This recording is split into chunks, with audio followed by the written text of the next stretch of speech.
नमस्कार मित्रांनो, तुमचं आपल्या चॅनलमध्ये हार्दिक स्वागत आहे. मागील व्हिडिओला तुम्ही खूप छान प्रतिसाद दिला.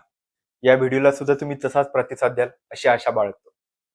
तर मित्रांनो, थंबनेल बघून तुम्हाला एक उत्सुकता लागली असेल की हे कुठलं सिक्रेट मिशन असेल, काय असेल हे. तर चला त्याबद्दल आपण जाणून घ्या. त्याच्या आधी मित्रांनो, चॅनलला सबस्क्राईब केलं नसेल तर नक्की सबस्क्राईब करा. स्माइलिंग बुद्ध हे मिशन काय होते हे समजून घेण्यासाठी आपण थोड्या जागतिक घडामोडी आपण जाणून घेऊया. आपण न्यूजपेपर बघितला किंवा आपण न्यूज चॅनल ऑन केलं तर आपल्याला एकच गोष्ट प्रामुख्याने दिसते, ती म्हणजे इराण, अमेरिका आणि इस्रायल यांच्यामध्ये चालू असलेला संघर्ष. तर या संघर्षाचं कारण काय आहे मित्रांनो? अमेरिका आणि इस्रायल यांना वाटतंय की इराणकडे जो युरेनियमचा साठा आहे, तो जर इराणकडे तसाच राहिला तर हे जगासाठी आणि खास करून इस्रायलसाठी हे खूप मोठ्या धोक्याची घंटा असू शकते. तो युरेनियमचा साठा एकतर त्यांनी नष्ट करावा किंवा आपला अणुकार्यक्रम त्यांनी बंद करावा.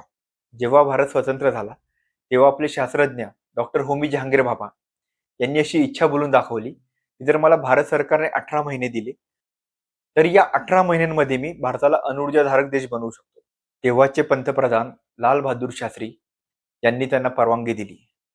पण मित्रांनो, दुर्दैवाने पुढील काही महिन्यांमध्ये लाल बहादूर शास्त्री आणि होमी जहांगीर भाभा यांचा दुर्दैवी मृत्यू झाला. पण मित्रांनो, ही मोहीम इथंच थांबले नाही. आपले जे इतर शास्त्रज्ञ होते, डॉक्टर राजा रामन्ना, डॉक्टर होमी सेठना आणि डॉक्टर बसंती हुलाल चौधरी यांनी ही मोहीम चालू ठेवली. 18 मे 1974 रोजी राजस्थान येथील पोखरणमध्ये अणुचाचणी करण्यात आली आणि मित्रांनो, ही अणुचाचणी यशस्वी झाली.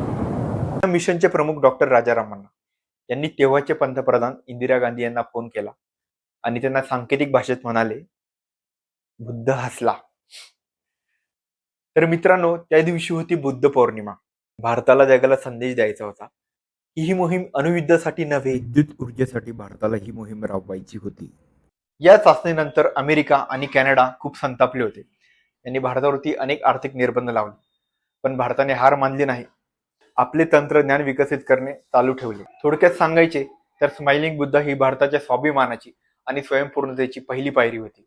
याच्या पायावर पुढे जाऊन भारताने 1998 साली पोखरणमध्ये आपली दुसरी अणुचाचणी केली आणि स्वतःला ॲटॉमिक एनर्जी देश म्हणून सिद्ध केली. तर मित्रांनो, कशी वाटली तुम्हाला ही माहिती? कमेंटमध्ये नक्की कळवा. लाईक करा आणि चॅनलला सबस्क्राईब करायला विसरू नका. धन्यवाद.